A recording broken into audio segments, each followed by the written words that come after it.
Hello, I'm Issa. We'll have more of our special edition of Inside Africa from Accra, Ghana in just a moment.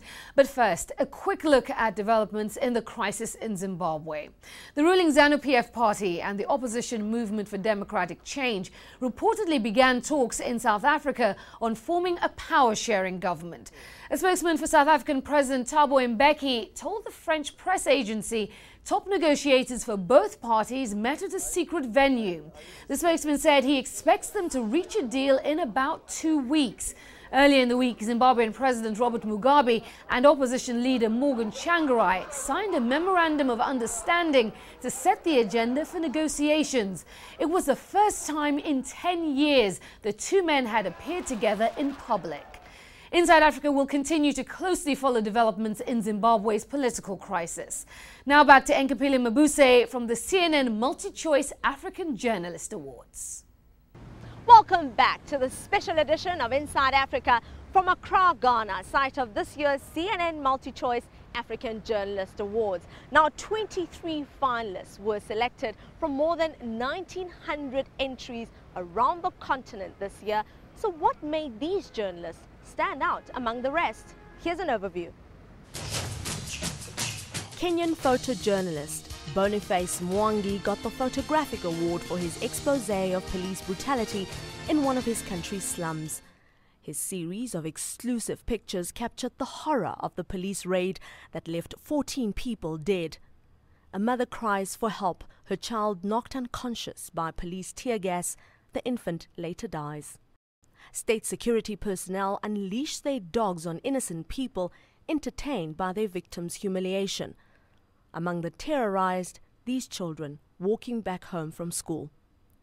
An emotional Boniface says winning the award took him back to that day of horror. I was very humbled for being acknowledged, and on the other hand, I felt so bad for the people who died that particular day.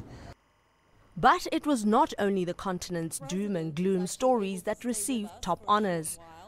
Barbara Angopa's television news report on a peace dance in Angola scooped the Arts and Culture Award. She found a community displaced by internal conflict using music and dance to promote peace and healing. The portrayal of Africa shouldn't be one-dimensional and depressing and sad, which sometimes it can be. Unfortunately, that's what keeps some people glued to their seats. And I'm just so pleased that they even have the category for arts and culture, because there are so many wonderful and happy stories to be told about the continent there. I see them every day. From one of the continent's most troubled countries, Zimbabwean journalist Hopewell-Chin'ono's compelling documentary stood out above the rest, earning him the title of Africa's Best. This was a powerful, moving and compelling piece of work. Caletra, one of the drugs that is used for HIV treatment, is 12 million. And to put it into perspective, a doctor in Zimbabwe earns about 6 million Zimbabwean dollars. So it will need to take them 2 months' salary to be able to buy that drug, which is for 1 month.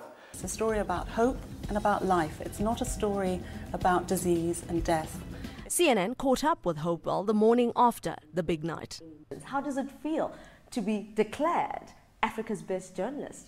It feels real good, but it comes with a responsibility as well. There's a burden that has been put on my shoulders, and I have to live up to it. How did you come about the story? I realized that people in Zimbabwe were dying because of failure to access medication. 3,000 people die every week in Zimbabwe from HIV and AIDS. The government-controlled Zimbabwean Broadcasting Corporation initially refused to broadcast Hopewell's documentary. Some people were saying, no, we cannot show it because it's anti-government. But it took the courage of one woman, Mrs. Gono, who unfortunately has now been fired from Zimbabwe Broadcasting Corporation for other reasons, they say, to push for the film to be shown on television. A clampdown on independent media has made it extremely difficult for journalists to operate in Zimbabwe. But Hopewell's dedication, perseverance and determination is part of what earned him the biggest prize in African journalism. And that does it for this week's special edition of Inside Africa from Accra, Ghana. I'm Nkepile Mabuse. Aisha Sisay will be back with a brand new episode next week. Thanks for watching. Goodbye.